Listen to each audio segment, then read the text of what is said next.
Hello hello! J'espère que vous allez bien. Avant de commencer cette vidéo, je tenais à vous présenter mes excuses pour ce long mois d'absence. C'est vrai que le mois de février a été un très long mois pour moi. C'est le plus court hein, mais ça a été très long. Je dois vous avouer que c'était le mois de mon anniversaire et c'est la première fois que j'étais sans ma famille, donc déjà moralement ça a été assez compliqué. En plus je suis tombé malade, j'ai perdu mon téléphone, à l'intérieur il y avait mes coordonnées bancaire, donc du coup j'ai dû faire opposition, galère à la banque, bref, voilà, un petit peu le topo. Donc j'ai préféré voilà, me reposer, me concentrer sur moi, sur mes amis, voilà, sur mon côté un peu plus personnel on va dire. Voilà, je reviens pour vous en force. On va attaquer tout de suite avec de nouveaux produits pour mon teint. Oui, je suis content, j'ai enfin de nouveaux produits pour mon teint parce que comme vous avez dû le remarquer, depuis que je suis arrivé ici, j'ai vachement blanchi. Je suis blanc comme un cul, c'est horrible, mais bon, c'est comme ça, on peut pas tout avoir, hein. Donc forcément, il fallait que je me rachète un autre fond de teint, voilà, donc je me suis laissé tenter par de nouveaux produits que je vais vous présenter tout de suite.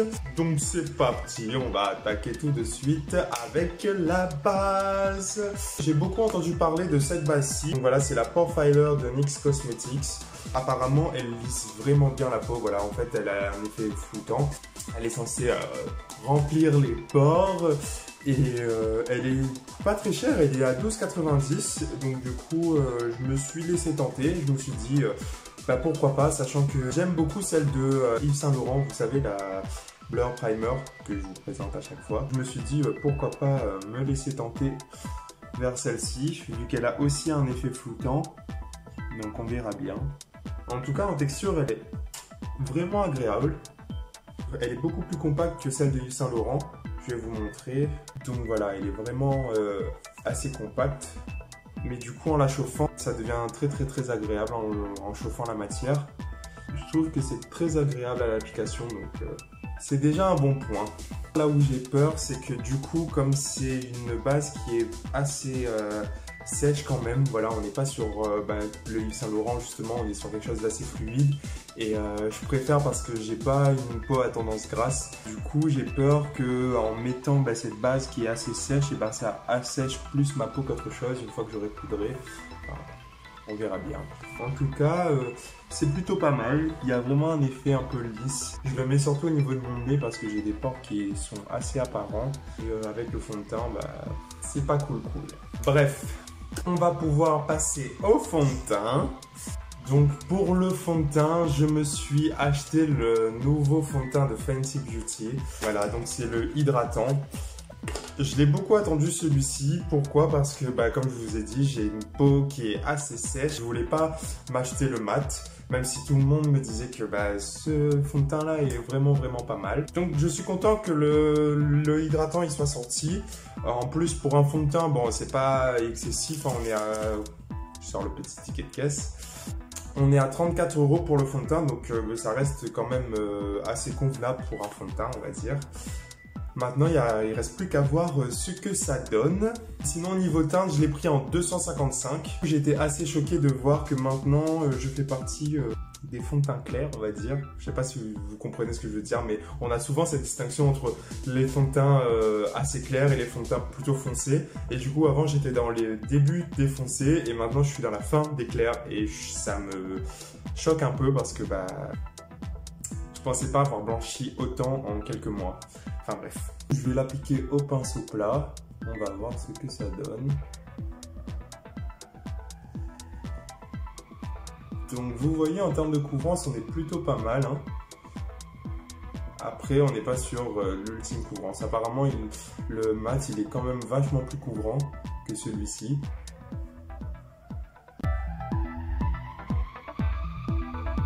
Je suis assez content de ce fond de teint-ci parce que j'avais du mal à en changer par rapport au Lancôme parce que je trouvais que c'était facile de trouver ma carnation en fait. C'est vrai que par exemple quand je vais chez les Guerlain, je trouve que c'est trop doré pour mon teint et j'ai déjà le teint plutôt doré. Sauf que j'ai aussi pas mal de rougeur et donc du coup il faut trouver le juste milieu. C'est vrai que aller sur des teintes plutôt neutres, c'est pas mal. Et donc celui-ci, comme vous avez vu, il est un peu jaune. On est sur une sous-teinte un peu jaune, un peu chaude, mais pas trop. Vraiment, chez les Guerlain, pourtant j'adore la marque Guerlain. Voilà, j'ai commencé par vendre du Guerlain, mais je trouvais que c'était trop doré justement. J'avais vraiment du mal à trouver ma teinte. Et là, je trouve que c'est plutôt pas mal. Bon, ça me fait encore bizarre de me voir aussi clair, mais bon, faut s'habituer. Hein. J'ai blanchi, hein, c'est comme ça. Voilà, comme je vous avais dit pour la base, bon, je sais pas si ça va se voir là, mais en appliquant le fond de teint avec le pinceau, et ben ça me fait des petits résidus en fait par rapport à la base, vu que j'ai la peau assez sèche. Et c'est pour ça que je préfère le Yves Saint Laurent, parce que il est quand même vachement plus hydratant, et en plus du coup il a cet effet lissant. Je voulais tester, c'est pas mal, franchement pour son prix c'est vraiment pas mal quoi. Mais du coup, si vous avez une peau à tendance sèche, je vous conseille quand même quelque chose d'un peu plus hydratant que le Pore Filer. Il me semble qu'ils en ont d'autres plus hydratants que celui-là. Enfin bref. Bon, et bien voilà, au niveau du fond de teint, je trouve qu'on est plutôt pas mal. On a une belle couvrance. Bon, on n'est pas sur une couvrance totale, hein, voilà. Mais je trouve que c'est quand même plutôt pas mal pour 34 €. Après, il me semble que le mat, il est quand même un peu plus couvrant que celui-ci. Il reste à voir aussi sur la durée s'il ne s'oxyde pas. Mais bon, là, c'est quand même plutôt pas mal, je trouve. Moi, j'aime bien les fonds de teint qui laissent quand même un fini plutôt lumineux. On va pouvoir passer à l'anti-cerne. Et pour l'anti-cerne, je suis très content, j'ai enfin l'anti-cerne dont tout le monde parle, le Shape Tape de Tarte. Voilà, j'ai entendu parler de cet anti-cerne des milliers de fois, je pense. Je le vois tout le temps, partout, dans toutes les vidéos, j'avais vraiment envie de le tester, donc je l'ai enfin. Enfin, le Shape Tape de Tarte, il est à 27 €, ce qui est plutôt pas mal pour la contenance. On est sur du 6 ml, sachant qu'il est très couvrant. Vous allez voir, je vais vraiment pas en mettre beaucoup parce que ça sert à rien d'en mettre beaucoup. Pour la petite anecdote, quand je suis parti acheter cet anti-cerne, j'avais testé un anti-cerne qui était vachement plus foncé que celui-là. En fait, c'était sur ma peau et c'était un anti-cerne qui correspondait à ma carnation, donc qui était plutôt de la teinte du fond de teint. Sauf que, en fait, en l'achetant, quand je suis sorti du magasin, je vais continuer une petite goutte. Je continue mon histoire.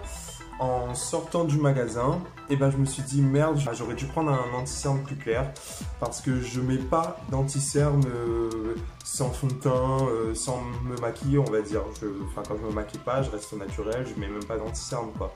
Et du coup, j'étais un peu dégoûté, je me suis dit ça va me servir à pas grand chose. Finalement, la conseillère, donc si tu regardes cette vidéo, du coup elle s'est trompée, elle m'a mis un plus clair, elle m'a mis un 12N, voilà, donc pour la teinte c'est un 12 neutre. Et finalement, je te remercie pour cette erreur parce qu'il va me servir beaucoup plus que si j'avais pris le premier qu'on avait testé. Donc merci Amy pour cette petite erreur qui finalement me sert. Donc oui, je vous l'accorde, il est un peu clair pour moi. Malheureusement, elle s'est quand même trompée, hein. Mais je trouve que c'est quand même vachement mieux d'éclaircir un peu ces zones de lumière. Parce que si j'avais pris l'autre, ça aurait été vachement foncé, quoi. Je vais en mettre aussi un petit peu ici et sur mon front, histoire d'apporter de la lumière, pareil.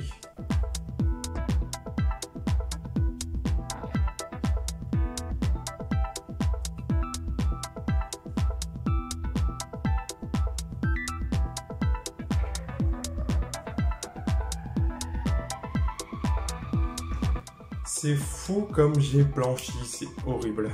Donc du coup vous avez vu vraiment avec une goutte, voilà, vraiment j'ai mis un point et j'ai pu corriger le tout. Je mets vraiment qu'une goutte parce que j'ai pas envie de cacher trop non plus mes cernes et en plus il est très clair pour moi, donc je l'estompe bien. On va venir poudrer tout ça maintenant. Donc je me suis laissé tenter aussi par une nouvelle poudre, donc j'ai pris la HD Studio de chez NYX. Elle est pas très chère non plus, elle est à 9,90 il me semble, donc du coup pour une poudre libre c'est assez cool. J'aime beaucoup parce qu'elle est très fine. Bon, je sais pas si vous allez voir là. Enfin bref. Donc un petit pinceau poudre et je vais venir poudrer le tout. J'aime bien cette poudre, franchement elle est vraiment pas mal, on sent qu'elle matifie bien, quand on la pose, on sent ça aspire le surplus, mais disons que cette poudre elle est très volatile, du coup je trouve qu'elle a tendance à pas trop bien se poser en amas, donc en baking c'est pas le top, et surtout qu'elle aspire vachement, donc faut vraiment pas la laisser poser très longtemps. Sauf si on a la peau grasse, là ça fait effet, mais moi j'ai la peau assez sèche. Voilà, je préfère la mettre au pinceau tranquillement. Bon les amis, c'est la fin de mes nouveaux produits, mais je ne vais pas terminer cette vidéo comme ça, non c'est pas possible de rester avec un teint aussi fade. Donc je vais terminer avec d'autres produits que j'avais déjà, mais que je trouve importants dans ma routine teint. Donc déjà les sourcils, voilà, parce que c'est pas possible, surtout que je les avais raccourcis un peu pour le drag, donc ils sont encore moins épais que d'habitude, donc on va les étoffer. Donc voilà, le gel à sourcils de chez Chanel en teinte 370.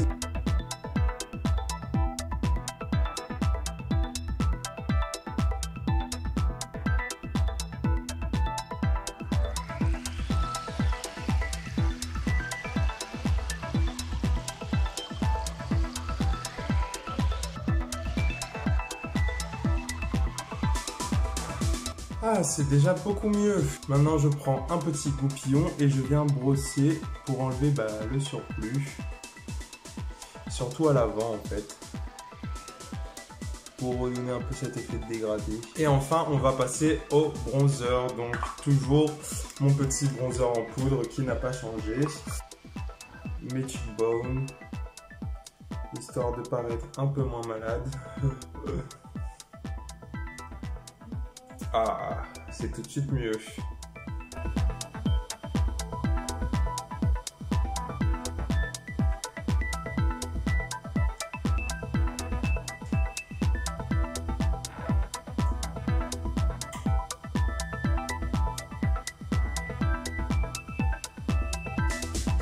Ensuite, mon front. Le front, c'est important.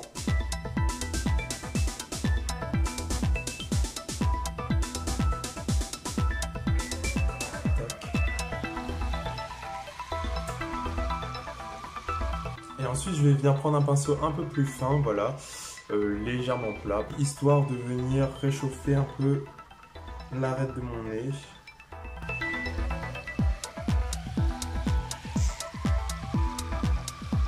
Voilà, légèrement. Ça va me permettre de le restructurer un peu et de réchauffer un peu ce centre du visage, là. On vient terminer aussi le bout du nez. Ah, c'est tout de suite mieux comme ça. Un petit coup de fixateur. Et voilà, le tour est joué. Donc voilà, c'était une petite vidéo de retour pour vous montrer un peu mes nouveaux produits de teint. Donc il n'y a pas grand chose qui a changé dans les étapes. Après au niveau du rendu, mon teint est je trouve vachement plus contrasté parce que on a une teinte qui correspond vachement plus à ma nouvelle peau, mon nouveau blanchiment. Et donc voilà, avec le bronzer, ça donne quelque chose de vachement plus contrasté qu'avant, où là, en fait, je me bronzais totalement le visage vu que j'avais un fond de teint qui était devenu trop foncé pour moi. Donc voilà, j'espère que cette petite vidéo vous a plu. Ne vous inquiétez pas, je reviens avec de nouvelles vidéos. Je vais me faire pardonner pour cette absence. Je vous promets rien, mais je vais essayer même de me faire pardonner avec 2 vidéos par semaine, si je peux. Voilà, en attendant, n'hésitez pas toujours à me suivre sur Instagram, TikTok, à vous abonner aussi à ma chaîne pour ne pas manquer mes vidéos qui vont arriver, donc du coup très nombreuses. Et en attendant, je vous fais de gros bisous partout. On se dit à la prochaine.